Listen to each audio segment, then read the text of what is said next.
আমরা যে জায়গাটা সম্পর্কে অনেকবার শুনেছি, অনেকে গিয়েছি, অনেকে যাওয়ার সৌভাগ্য হয়নি। তো সেই জায়গাটা নিয়ে আপনাদের সাথে এখন আলোচনা করব। আর এই জায়গাটা হলো কক্সবাজার। তো আমরা আসলে অনেকেই আবার গিয়েছি, আর দুর্ভাগ্যবশত অনেকের যাওয়া হয়নি। তবে সমুদ্রের যদি আপনি কলতান বা সমুদ্রের গর্জন, সমুদ্রের ভয়ঙ্কর রূপ বা সৌন্দর্য যেটাই আপনি দেখতে চান, অবশ্যই আপনাকে একবার ঘুরে আসতে হবে এই কক্সবাজার। আর এই মার্কেটগুলোতে আপনি চাইলে সব কেনাকাটাও করতে পারবেন, কারণ এখানে আপনি ঝিনুকের অনেক জিনিস খুঁজে পাবেন, মাছের আপনার শুটকি কিনতে পারবেন, আসলে মোটামুটি সবকিছুই আপনি পাবেন। তবে সবচেয়ে যেটা বিষয় সেটা হলো ভয়ঙ্কর সুন্দর এই জায়গাটা।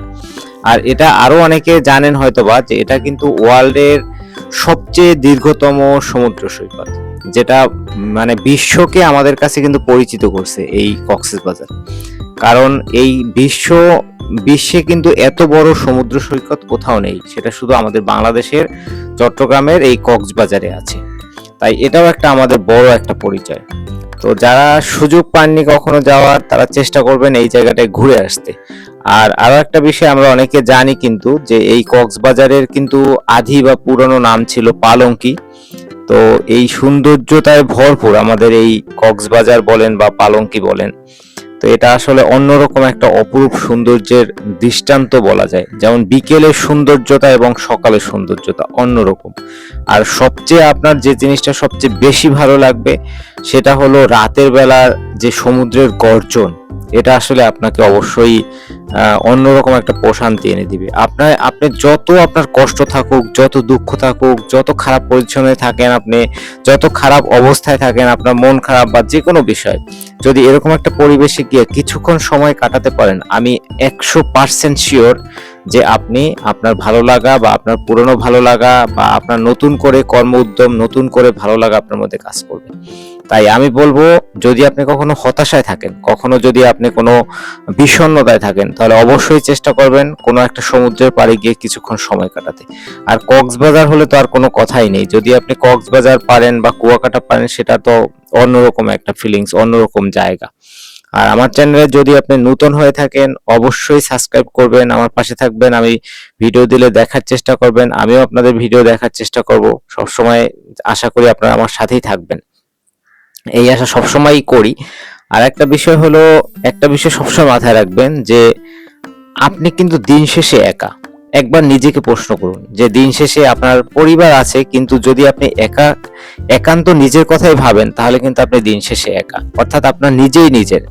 তাই কিছুক্ষণ হলেও প্রতিটা মানুষের কিন্তু উচিত প্রতিদিন কিছু সময় হলেও নিজেকে দেয়া, অর্থাৎ নিজেকে কিছু সময় দেয়া। কারণ যদি নিজেকে কিছু সময় দেন, তাহলে দেখবেন আপনার একটা ভালো লাগা কাজ করবে এবং আপনার অন্যরকম একটা উদ্যম ফিরে পাবেন।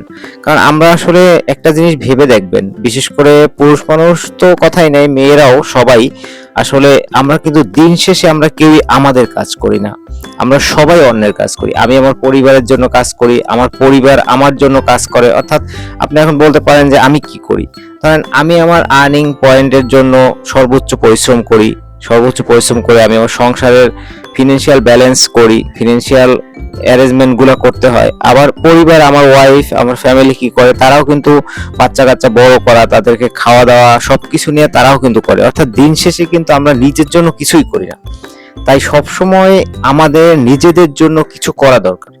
তাই সবসময় চেষ্টা করবেন অন্তত বছরে একবার হলেও, যদি কোনো প্রবলেম না থাকে, তাহলে ফ্যামিলি সহ হোক বা একা হোক বা বন্ধুদের সাথে হোক, একটু নিজেকে সময় দিবেন। কোনো একটা নির্জন জায়গায়, কোনো পাহাড়ি এলাকায় ঘুরতে যেতে পারেন, কোথাও নদী বা সমুদ্রের সাইডে গিয়ে ঘুরে আসতে। অনেক সময় হয় কি যে ফিনান্সিয়াল একটা বিষয় থাকে, যে আমরা ঘুরতে যাবো, আমাদের অনেক টাকা খরচ হবে। আসলে বিষয়টা কিন্তু এরকম না। আপনি সবসময় ব্যালেন্স করবেন, আর প্ল্যান করবেন বা বাজেট করবেন, যে আমি এই টাকার মধ্যে এই কাজগুলো করব, তাহলেই আপনার হবে। আমি কিন্তু আমার জীবনে আমি চিন্তা করেছি যে এই কাজটা আমি করব। আগে আমি বাজেট করে কাজ করতাম না, এটা আমার একটা বড় ধরনের ভুল ছিল। আগে আমি টাকা বাজেট করতাম না যে এই টাকার মধ্যে আমার এই কাজগুলো করতে হবে, কিন্তু এখন আমি টার্গেট করি যে আমি এই টাকার মধ্যে এই কাজ করব। যদি আমি একটা এক্সাম্পল দিই, কিছুদিন আগে আমি একটা কাজ করেছি, সেখানে কিছু লোক আমার কাছে একটা বড় অ্যামাউন্টের টাকা চেয়েছে। তো আমি সেখানে মাত্র 50% টাকার মধ্যেই কিন্তু আমি সেই আমার কাজটা কমপ্লিট করেছি। তার মানে আমার বাজেট ছিল যেটা, আমি সেই বাজেটেই করছি। তো এই জন্য আপনি বাজেট নির্ধারণ করুন। বাজেট নির্ধারণ করলে দেখবেন যে আপনার ওই বাজেটের মধ্যেই আপনি চাইলে ট্যুর করতে পারবেন বা যে কোনো কিছু করতে পারবেন XYZ। তাই সবসময় বাজেট নির্ধারণ করে আপনি কাজ করবেন, তাহলে দেখবেন যে আপনি আপনার ওই বাজেটের মধ্যেই আপনার দেখবেন কাজটা হয়ে যাবে। আমি যেটা মনে করি বা আমি এখন থেকে করি, আমি একটা টাইমে করতাম না, কিন্তু এখন আসলে পরিস্থিতি এমন যে বাজেট না করলে যে পরিমাণ বাজারের দ্রব্যমূল্য প্লাস জীবনযাত্রার মান, আসলে জীবনকে চালাই রাখা একটা চ্যালেঞ্জ হয়ে দাঁড়াইছে। তো সেই জায়গায় যদি আমি বাজেট না করি বা আমি যদি প্ল্যান না করি, তাহলে আমার আসলে টিকে থাকা মুশকিল। তাই আপনারাও বাজেট নির্ধারণ করবেন, বাজেট করে কাজ করবেন এবং অবশ্যই সমুদ্রের পাড়ে ঘুরতে যাবেন। যদি সম্ভব হয় কক্সবাজারে ঘুরে আসবেন। ভালো থাকবেন, যে যেখানে থাকেন, যে অবস্থায় থাকেন। আর আমি কিন্তু সবসময় একটা কথা সবাইকে বলি যে সবসময় নিজেকে সর্বোচ্চ গুরুত্ব দিবেন, কারণ নিজের হ্যাপিনেসই কিন্তু আপনার লাইফ, আপনার দিন শেষে হ্যাপিনেস। কারণ আপনি যদি দিন শেষে খারাপ থাকেন, তাহলে কিন্তু আপনার কোনো কিছু ভালো লাগবে না, আপনার পরিবারও আপনার কাছ থেকে ভালো কিছু পাবে না। তাই আমি মনে করি প্রতিটা মানুষ তার নিজের হ্যাপিনেসকে, নিজের ভালো লাগাকে, এটা ছেলে হোক মেয়ে হোক সবার জন্য। কারণ হলো, যদি একটা মেয়ে তার নিজের হ্যাপিনেসকে খুঁজে না পায়, তাহলে তার পরিবারকে কিভাবে খুশি রাখবে, তার সন্তান, তার স্বামী, এদেরকে কিভাবে খুশি রাখবে? তাদেরকে খুশি রাখার জন্য হলেও আপনাকে অবশ্যই নিজেকে হ্যাপি রাখতে হবে। কারণ নিজের হ্যাপিনেসই হলো কিন্তু দিন শেষে সবাইকে হ্যাপি রাখার অনুপ্রেরণা, আমি যেটা মনে করি।